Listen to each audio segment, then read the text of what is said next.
I'll marry him." Clara Winslow said it like a woman pulling a tooth from her own mouth, fast, deliberate, before the pain could talk her out of it. Her father sat across the table, with his shoulders caved in like a man who'd already been beaten. Her mother stood at the window gripping the curtain, so hard her knuckles had gone the color of bone. Between them lay a single sheet of paper with numbers on it, numbers that added up to ruin, and next to the paper sat a name neither of them had spoken aloud until 3 days ago. Judah Cain. She was 24 years old. She had never touched this man's hand. She did not know the sound of his voice when he wasn't conducting business, and now she was agreeing to spend the rest of her life beside him in exchange for her family keeping the only home they'd ever known. If this story already has you leaning in, you're exactly where you're supposed to be. Subscribe to Dusty Heart, follow Clara's journey all the way to its end, and drop a comment telling us what city you're listening from. I want to see how far this one travels. The morning her father told her, Clara had been mending a harness in the barn. She liked working with leather. It was honest material. You could see where it was worn, where it was strong, where it was about to give. People were harder to read, but leather told you everything if you paid attention. Her father appeared in the barn door and stood there long enough that she looked up. Henry Winslow was not a man who hesitated. He'd homesteaded 160 acres in the Wyoming Territory when he was 22, built every fence post with his own hands, buried 2 children before they reached their first year, and kept going. He did not stand in doorways looking like he'd swallowed something that wouldn't go down. "Come inside," he said. "Your mother and I need to talk to you." Clara set the harness down. She wiped her hands on her work apron and followed him into the house, and the moment she stepped through the door, she could feel it. The air in the room had weight. Her mother, Nell, was standing at the stove but not cooking, just standing there with her hands flat on the cast-iron surface like she needed something solid to hold on to. "Sit down, Clara. I'd rather stand." Henry exhaled through his nose.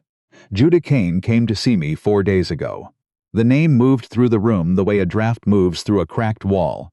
You couldn't see it, but everything got cold. Everyone in Harlan Creek knew who Judah Cain was. He ran the largest horse operation in the territory, 300 head across a spread that touched the base of the Wind River Range. He broke horses that other men called unbreakable and sold them to the army at prices nobody argued with because the horses were that good. He employed a dozen men year-round and more in summer, and he paid them better than any outfit in the valley. He was also, by every account Clara had ever heard, a man who spoke less than most fence posts and smiled about as often. He was 36 years old. He had never married. He came to town for supplies every 2 weeks, conducted his business with efficiency that bordered on silence, and left. Children didn't wave at him. Women didn't try to catch his eye. Men stepped aside when he walked, not because he was threatening. Nobody had ever seen Judah Cain threaten anyone, but because there was something in the way he moved that made people feel like they were standing in the path of something that had already decided where it was going. "Why would Judah Cain come to see you?" Clara asked, and she heard her own voice sounding careful, like a person walking on ice who isn't sure of the thickness. Henry looked at his hands. "He's offering to clear our debt. All of it, the mortgage, the feed loans. The money we owe Patterson for the lumber we took on credit last spring." He paused. "Every cent." Clara felt the floor tilt slightly under her feet, not physically, but in the way a person's understanding of their own life tilts when they realize the ground they've been standing on isn't as solid as they thought. "In exchange for what, Papa?" It wasn't a question. She already knew. She'd known from the moment he said the name. "He needs someone to manage the domestic side of the ranch. His mother used to do it before she passed last year. Books, meals, coordination with the families on the property. He says the operation's falling apart without someone handling it, and he can't hire someone. He says he wants a wife." The word landed in the room and just sat there. "He wants a wife," Clara repeated, "and he picked me. A woman he's spoken to exactly twice, both times at the feed store, both times about the weather. He said he asked around. He said people told him you were capable and honest and not afraid of hard work." Henry's voice was barely above a whisper. "He said those were the qualities that mattered to him." Clara looked at her mother. Nell's eyes were red but dry, which was worse than tears. Tears meant the feeling was still moving. Dry eyes meant the crying was already done, and the decision had been made without her. "Mama, We lose the ranch in 60 days, Nell said. Her voice was flat and precise. The bank sent the final notice last month. Your father didn't tell you because he was still trying to find another way. There is no other way, Henry said. Not to her, not to anyone, just to the heir. I've been to every man in this valley. Nobody's lending, nobody's buying partial acreage. The drought took everything, and the winter before that took what the drought left. Clara stood in the middle of that kitchen, the kitchen where she'd learned to bake bread at 7, where she'd read her first novel by lamplight at 12, where she'd sat with her mother the night they lost the second baby, and neither of them had spoken because there were no words adequate to the size of it, and she felt something close in front of her. Not a door. More like a road narrowing to a single path, the kind of path where you can't turn around because there's nothing behind you anymore. She walked to the window and looked out at the property. The fence line her father had built with hand-split rails. The garden her mother had kept alive through 2 droughts by carrying water in buckets from the creek. The barn where Clara had spent every morning since she was old enough to lift a saddle. I want to meet him first, she said. The meeting happened 2 days later, in the Winslow kitchen, which felt like a violation. This man sitting in the chair where Clara's father read scripture on Sunday mornings, drinking coffee from the cup her mother reserved for company. Judah Cain was not what she'd built in her mind. She'd imagined rough, blunt, the kind of man who'd made his money through force and carried it like armor. Instead, he was lean and weathered in the particular way of a man who spent most of his life outdoors, with hands that looked like they'd been shaped by work rather than decorated by it. His hair was dark and needed cutting. His eyes were gray, and they were paying attention to everything in the room, the crack in the ceiling, the quality of the curtains, the way Clara held her coffee cup, without appearing to stare at anything. He'd taken his hat off before he crossed the threshold. She noticed that. Miss Winslow, he said. Mr. Cain. Her parents excused themselves with the particular awkwardness of people who are leaving their daughter alone with a stranger she might be contractually bound to for life.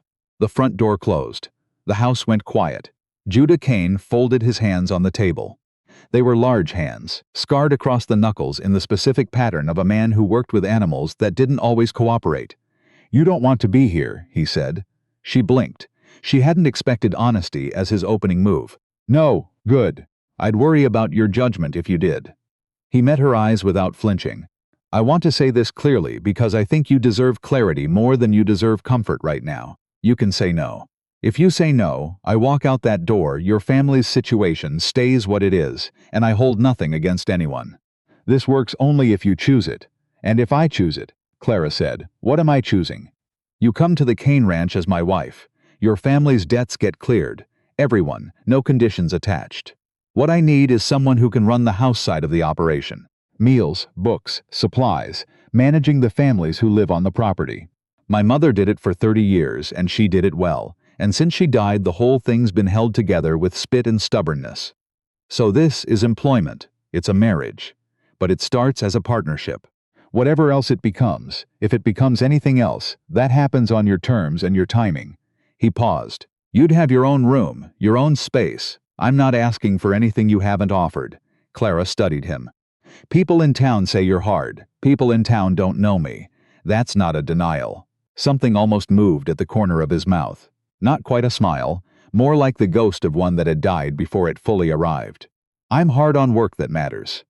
I'm not hard on people who don't deserve it. How would I know the difference? You'd watch, he said, same as you're watching right now. You'd pay attention, and you'd decide for yourself whether what you see matches what you were told. He leaned back slightly.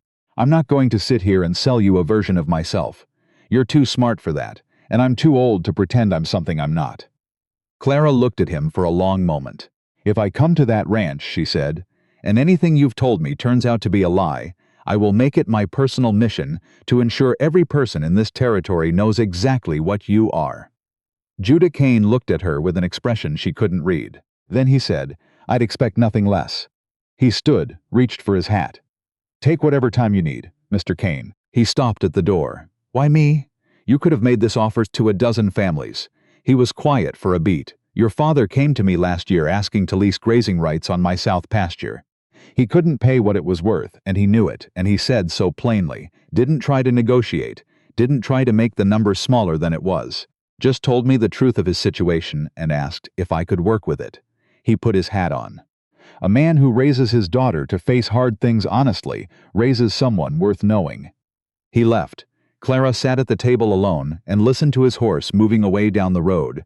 And the silence after was so complete it felt like a physical thing pressing against her from every direction. She said yes that evening.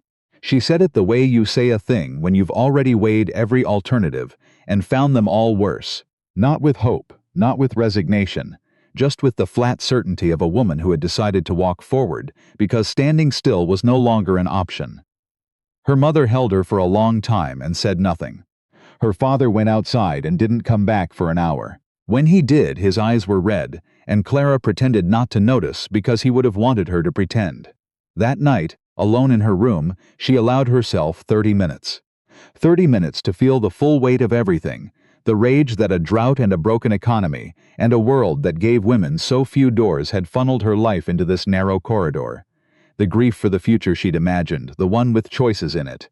The fear, cold and specific, of what she was walking into. Then she lit the lamp, took out a sheet of paper, and started making a list of what she'd need to bring. She was not going to Judah Cain's ranch as a woman who'd been traded. She was going as a woman who'd made a decision with open eyes, and whatever came next, she would meet it the same way she'd met every hard thing before, standing up, clear-headed, and unwilling to break. The wedding was small enough to be barely a wedding at all. The circuit minister, Clara's parents, and Judah standing across from her in a clean shirt that still smelled faintly of cedar, like he'd taken it from a chest, where it had been stored for a long time. He didn't look nervous. He looked like a man conducting serious business and giving it appropriate weight. When the minister asked if she consented freely, Clara paused for exactly one breath in which the entire room went absolutely still. Then she said, "I do," and the breath released from 3 people simultaneously. Judah's ring was a plain band of silver. It fit her finger like it had been measured, which it probably had, because Judah Cain struck her as the kind of man who measured things before he committed to them. The ride to the ranch took 2 hours. They sat side by side on the wagon seat and didn't speak for the first 40 minutes. The road wound through open grassland toward the mountains, and the sky above them was enormous and indifferent, and so purely blue it almost hurt to look at.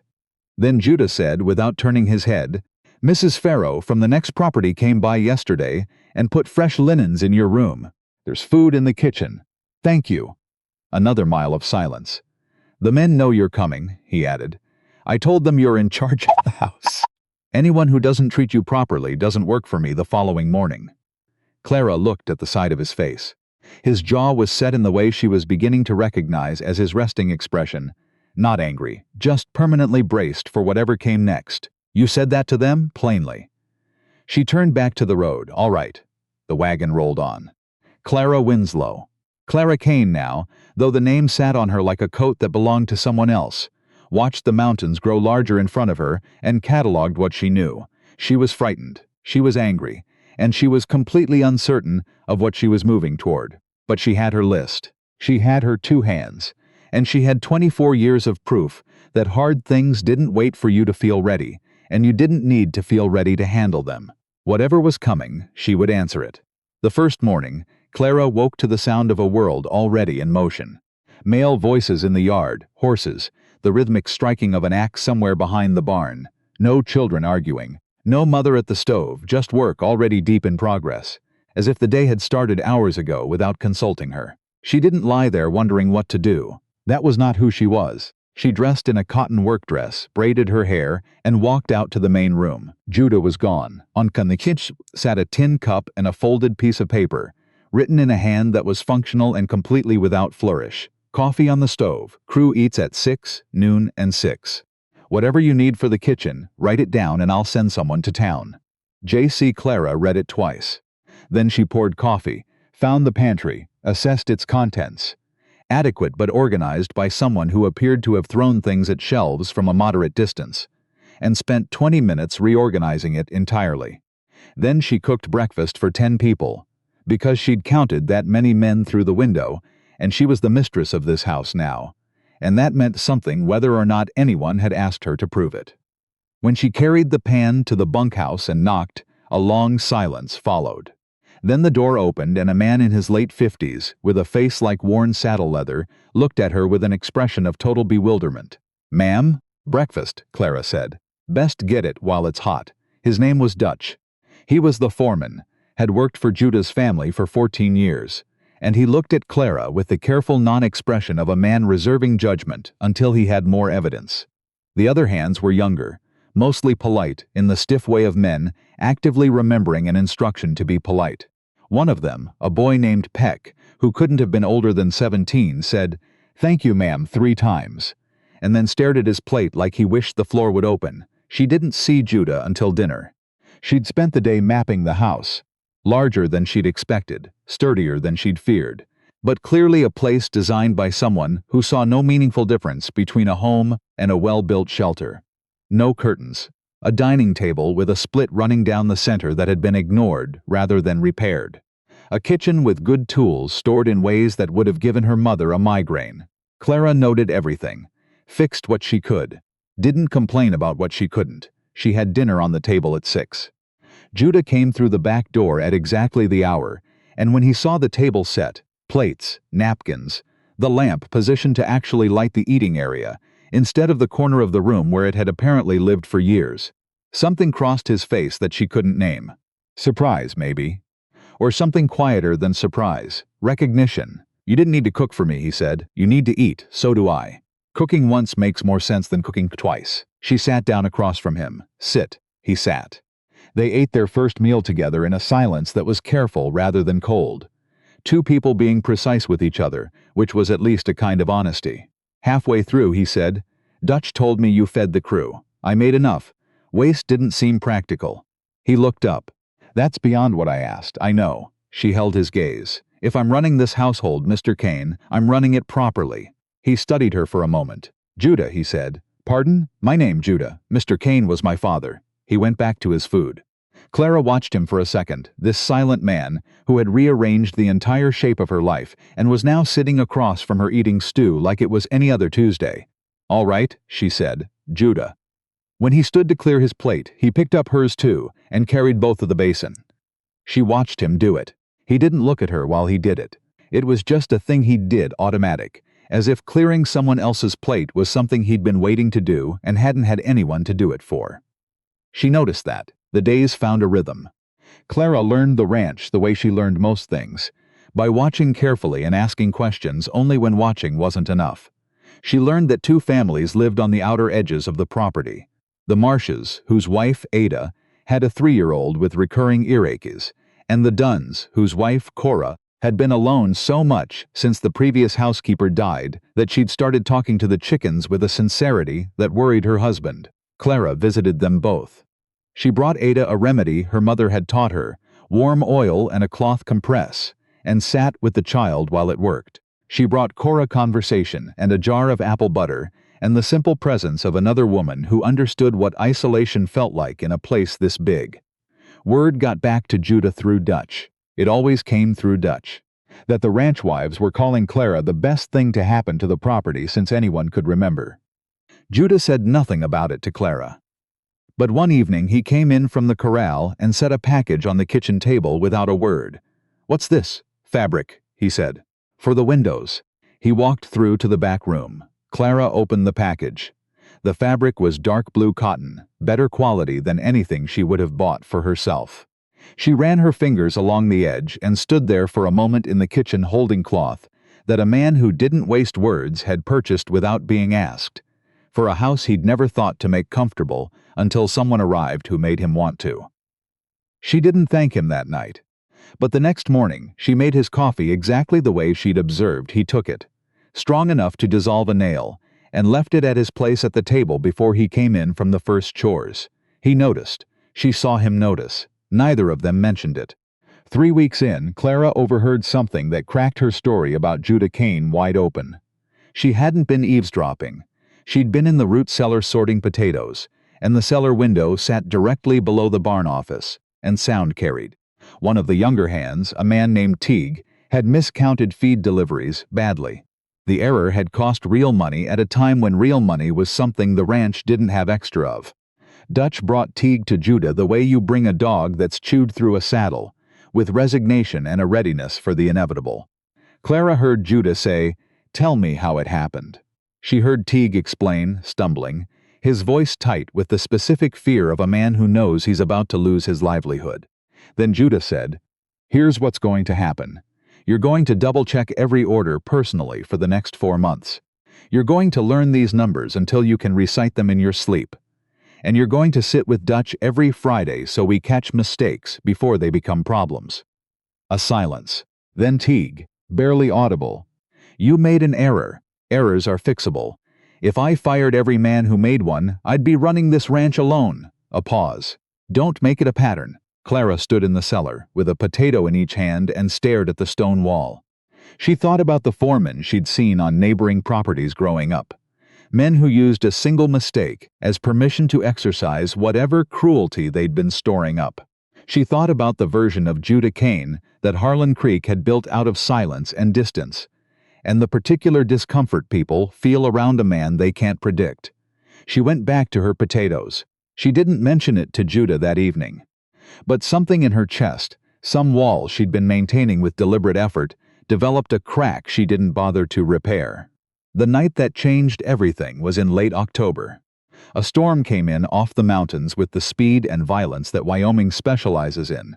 No warning, no buildup, just a sky that went from gray to black in 20 minutes and then opened like it meant to drown everything beneath it. Clara had been helping Cora Dunn with mending at the far cabin and barely made it back to the main house before the worst of it hit. She came through the door, soaked and shaking, and went straight to change, assuming Judah and the men were managing the stock. When she came back to the main room, she realized Judah wasn't there. She found Dutch dripping in the doorway. "Where is he?" "Barn. One of the yearlings got caught in wire during the first gust. Tore herself up pretty bad. Boss has been with her since mid-afternoon." "How bad?" Dutch's face answered before his mouth did. Clara took the lamp and walked into the storm. She found Judah on his knees in the straw beside a chestnut filly, barely a year old, shaking and bleeding from a gash along her flank that was deep enough to see muscle. Judah had one hand on the animal's neck. He was talking to her in a voice so low the words were invisible, just the sound of them. Steady, patient, the tone you use with something frightened and in pain, when the only thing you can offer is the fact that you're there. He didn't look up when Clara came in. She sat down on the other side of the filly and set the lamp where it would be useful, and she didn't say anything because there was nothing useful to say. She simply stayed. 2 hours passed. Judah never moved, never let frustration enter his voice, never looked away from the animal. He stayed with her, the way very few people know how to stay with anything, completely, without calculating the cost. The filly didn't make it. It happened quietly, the way those things do, and when it was over, Judah sat back on his heels and put his hands on his knees and looked at the ground. The silence in the barn was so complete Clara could hear the rain finding gaps in the roof. After a long time she said, "I'm sorry," he exhaled. "She was the first foal born after my mother died. I was there when she came into the world. Named her Belle because she cried loud enough to wake the whole ranch. I didn't know that, no reason you would." He was quiet for another moment. Then he said something she didn't expect. "I'm tired of losing things." It was such a simple sentence, such a bare human thing. No performance, no attempt to manage how it landed. Just the raw truth of a man saying what he actually felt to a woman who hadn't existed in his life 2 months ago. Clara looked at him across the body of a foal he'd loved enough to stay with until the end, and she thought, there it is. There is who this man actually is. Not the feared horsebreaker, not the silent force that the valley had built its rumors around. A man who was tired of losing things and stayed with them anyway. "Come inside," she said. "I'll make coffee." He got to his feet slowly. He looked at her, and his face held something she hadn't seen there before. Not gratitude, exactly, but something underneath it, layered beneath something that looked like surprise. Like he'd forgotten what it felt like to have someone present in a hard moment. Like he'd been alone in hard moments so long that company felt like a foreign language. "Clara, come inside, Judah." She made the coffee. He sat at the kitchen table. Neither of them said much. The lamp burned low between them and the storm beat against the windows, and they sat there for nearly an hour. And Clara understood that something had passed between them in that barn that had nothing to do with debt or arrangements or a piece of paper signed with a shaking hand. She didn't have a name for it. She didn't push it away. The morning after Belle died, Clara was up before Judah was back from the early rounds. She made breakfast. She made it without being asked, because it no longer occurred to her to wait to be asked. When he came in and saw the table set and coffee still hot, he stopped in the doorway with the expression of a man encountering something he didn't know he needed until it was in front of him. "You didn't have to get up," he said. "I was awake. Sit down." He sat. He ate. Neither of them referenced the night before, and that wasn't avoidance. It was respect. Some things counted without being processed aloud. But something had shifted. When Dutch came in with a problem about the north fence line, Judah didn't take the conversation outside the way he always had, as if Clara were a guest who shouldn't be burdened with the real business of the place. He stayed at the table. And when Dutch finished explaining, Judah glanced at Clara, almost unconsciously, and she said without being asked, "How much wire?" "I'm putting a supply order together for Saturday." Dutch looked between them with an expression he didn't bother to hide, something between amusement and deep satisfaction. 80 yards, Judah said. "Make it 100. 100 it is," Clara said, and wrote it down. 6 weeks in, Clara discovered the ledgers. Not the household accounts, which she'd already reorganized into something coherent. The other ones. A set of personal records Judah kept in a locked drawer in the office that he'd never mentioned and she'd never asked about. She found them by accident. She'd been looking for the original supply contract with Patterson's lumber yard, and the locked drawer had been left open. Not deliberately, she thought, but with the absent-mindedness of a man who'd gotten used to having no one around to find anything. The ledger on top was labeled "Simply Given." She opened it. Inside, in Judah's functional handwriting, was a list, dates and names and amounts. Going back 7 years, March 1872, Farrow family, 200 pounds flour, 50 pounds sugar, seed for spring planting, barn fire recovery. August 1873, Torres Ranch, 4 men, 2 weeks, hay harvest. Miguel unable to work. November 1874, Webb family, $40 cash. February 1875, Harlan Creek Schoolhouse, lumber, nails, labor, roof repair. The list went on for pages. Family after family, year after year. Flour and labor, and cash and lumber and horses and time, given without signature, without expectation, without a single entry in the column that would have been labeled received. Clara sat at the desk and read the entire ledger. When she finished, she closed it and put it back and sat very still for a long time. She thought about the people in Harlan Creek who called Judah Cain cold, who said he was hard, who stepped aside when he walked, because they couldn't categorize a man who didn't need their approval and didn't seek their company. She thought about a man who had quietly, systematically, without ever telling a single person, been taking care of an entire valley for 7 years. She didn't mention the ledger to Judah, not that night. She waited until the following evening, when they were sitting across the table and the lamp was burning between them in the way it did every night now, steady and warm, a small fixed point in the domestic geography they'd built, without ever discussing it. "I found the ledger," she said. He looked up from his coffee. The one marked given. Something moved behind his eyes, not alarm, something more private than that. "I wasn't looking for it," Clara said. The drawer was open. He was quiet for a long moment. "It's not something I talk about, I know. That's why I'm asking." He set his cup down. "My father kept a different ledger. His was labeled owed. Every favor, every loan, every kindness he extended. He tracked what people owed him for it. Used it to keep them under his thumb. Judah looked at the table. When he died and I took over, I burned that book. Started the other one. Why track it at all then? Because I wanted to remember. Not what people owed me, what I'd been able to give." He met her eyes. "That distinction mattered to me." Clara looked at this man, her husband, still largely a stranger, and simultaneously someone she understood at a level so fundamental it startled her. "Your family's debt," he said, as if reading the thing she hadn't asked. "I don't carry it. I cleared it. That's not leverage. I need you to know that." Something released in Clara's chest. Something she hadn't fully realized was tight until it let go. "I know," she said quietly. "I think I knew before, but it needed saying." He nodded. And the thing between them, the unnamed thing that had been growing at the breakfast table, and in the kitchen, and in the quiet of shared evenings, found another inch of ground. The trouble arrived the way trouble always does in places like Harlan Creek.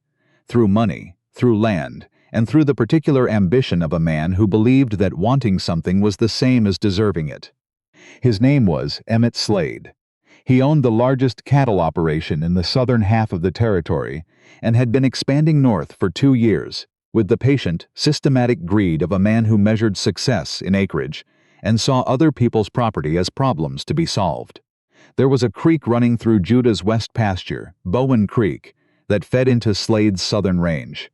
Without that water, half of Slade's new acquisitions were overextended grassland that couldn't sustain the herds he was running on them. He'd offered to buy the creek-side pasture twice.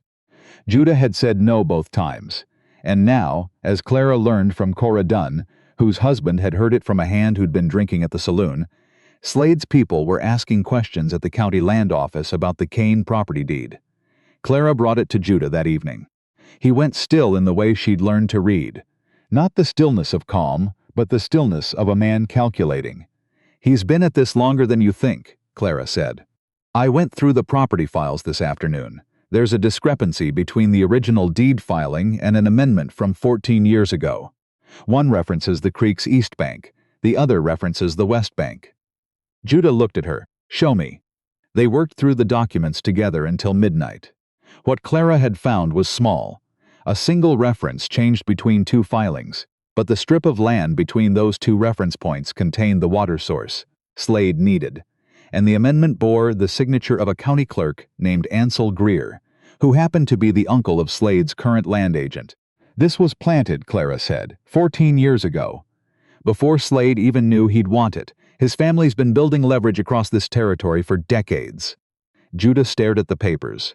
"My father probably never even looked at the amendment. We need a lawyer. Tomorrow." "Clara, tomorrow morning, Judah. First thing. And we need copies of both these filings before anything happens to the originals." He watched her hands organizing the documents into a precise order. He watched her face in the lamplight, the set of her jaw, the clarity in her eyes. "When did you learn to think like this?" he asked. "I learned to think like a woman who's had to fight for things. It's not that different from thinking like a lawyer." She looked up. "Are you going to argue with me?" "No." He reached across and took half the stack to organize alongside her. "I'm not going to argue with you." The lawyer, a man named Everett Walsh, who operated from a cramped office above the post office and had been practicing law in the territory for 28 years, read both filings 3 times. He set them down, picked them up, set them down again, and said, "Well, this is something." The case built itself over 2 weeks. Clara organized. She found a letter in the old property files from the original surveyor, warning Judah's father about irregularities in the clerk's office. She rode to 3 neighboring families, the Torreses, the Farrows, the Webbs, and asked if they'd be willing to stand up in a courtroom and tell a judge what kind of man Judah Cain actually was. Every one of them said yes before she finished asking. Maria Torres held Clara's hands across a kitchen table and said, "He sent 4 men to save our harvest and never told us who did it. My husband tried to thank him, and Judah told him any decent person would have done the same." She paused. "You tell us where and when." The day before the hearing, Slade found them on the road. He positioned his horse in their path with 2 men behind him and the particular confidence of a man who'd never been told no by someone who made it stick. "Cain," he said, "let's settle this between men." "My wife," Judah said evenly, "is not going anywhere." Clara felt those words land, simply directly, without performance, not defending her, acknowledging her. "The amendment is fraudulent," Clara said to Slade. "We have the evidence. You'll see it formally when Walsh files tomorrow." She watched his face when she said the name Ansel Greer, and she saw something shift behind his eyes. "Not fear, recalculation. This doesn't end here," Slade said. "No," Judah agreed, "it doesn't." Slade rode off. The road went quiet. Clara exhaled. Judah looked at her. "You told him about Greer. I wanted to see his face. Strategically, it would have been stronger in court." "Strategically, yes." She met his eyes, but it felt right. He was quiet. And then, against every instinct of a man who'd spent his adult life keeping his expressions under lock, Judah Cain smiled. Not broadly. Just enough, just barely enough, that she could see it. "Yeah," he said. It did. The courtroom was full. Not because the case was famous, but because word moves in small communities, the way water moves through cracks, into everything. The Torres family sat in the second row. The Farrows, the Webbs. Ada Marsh with her husband, who Clara had never met but who shook Judah's hand with both of his. Cora Dunn, alone because her husband was working, but dressed in her Sunday best and sitting straight. And Teague, the young hand who'd miscounted the feed deliveries and been given a second chance. He stood near the back in a shirt that was too big for him, having come on his own without being asked. He caught Judah's eye and said, "Figured somebody ought to speak to what kind of man you are. I've got something worth saying on that." Judah was quiet for a beat. "Thank you," he said. And Clara heard in those two words something she'd never heard from him before, the sound of a man accepting that he was not, after all, alone. Walsh was brilliant. The original surveyor's letter, the Greer family connection, the 14-year-old amendment with handwriting that didn't match the original. Piece by piece, methodical and devastating. When Walsh called Clara to testify, she walked to the front of the room with her shoulders back. The opposing lawyer asked if she'd felt coerced into the marriage. "I felt pressure from my family's circumstances," Clara said. "Not from Judah Cain. He told me plainly that I could refuse, and he would hold nothing against anyone. I agreed because I determined he was honest, and I have found nothing since then to suggest I was wrong." She paused. "I have found considerable evidence that I was right." The judge ruled in their favor in under an hour. The amendment was found to be irregularly filed. The original boundary stood. Slade's claim was dismissed. The courtroom didn't erupt. These were not people who erupted. What happened was quieter. Dutch gripping Judah's hand without speaking. Maria Torres embracing Clara with the fierceness of a woman who means an embrace completely. Teague in the back pressing his lips together and looking at the ceiling until he'd pulled himself together. The ride home was different from every ride before it. The weight was gone, and what was left in its absence was lighter and more permanent. They drove in silence for a while. Then Judah said, "The north pasture needs new fence posts before the first freeze." Clara looked at the road. "I know. I added them to last week's order, before or after you were organizing witnesses and handling the supply contracts." During. He was quiet. Then he laughed. She'd heard him laugh for, brief, contained more permission than release. This was different. It came from deeper. It lasted longer. It sounded like a man setting down something impossibly heavy, and only now understanding how long he'd been carrying it. She started laughing too, and they drove the rest of the way home like that. Not about anything specific, just about the sheer accumulated relief of two people who had been holding themselves tight for a very long time. Months later, on a morning in early spring, Clara walked the south pasture beside Judah. New fence posts stood in a clean line. The grass was coming back after a long winter. She could hear Peck singing something inaccurate near the barn, and it made her smile. Judah glanced at her. What? Nothing. Just this. He understood. She could tell he understood without her having to say more, which was one of the things about Judah Cain she'd stopped being surprised by and started being simply grateful for. He stopped walking. She stopped beside him. "You were never part of the arrangement," he said, in the quiet voice he used for the things he meant most. "I told myself at the beginning it was practical. I was wrong. You were never a transaction." He looked at her. "You became something I didn't know was missing." Clara looked at this man who waited up when she was late from town, who carried her opinion into his decisions without being asked, who had never once in 6 months made her feel like anything less than a full partner in a life she'd helped build. "I know," she said. "I became part of the life." He took her hand. They stood in the spring morning with the Wyoming wind moving through the grass around them, and Clara thought about a woman who had signed a contract with trembling hands and called it survival. She thought about what it had become instead. Not survival. Not an arrangement. Not a practical solution to a desperate problem. A life. A real, particular chosen life built from scratch, beside a man she hadn't planned on and couldn't imagine being without. She'd been afraid. She'd been furious. She'd been so certain that circumstance had taken everything from her. And instead, on the other side of that fear, on the other side of that fury, on the other side of every silent dinner and every difficult morning and every moment she had refused to break, she had found the thing no contract could guarantee and no debt could purchase. She had found someone worth choosing, and she had been brave enough, just barely, just enough, to stay. That was not luck. That was not survival. That was two people choosing each other one honest day at a time, and that was the only way love worth keeping had ever been built.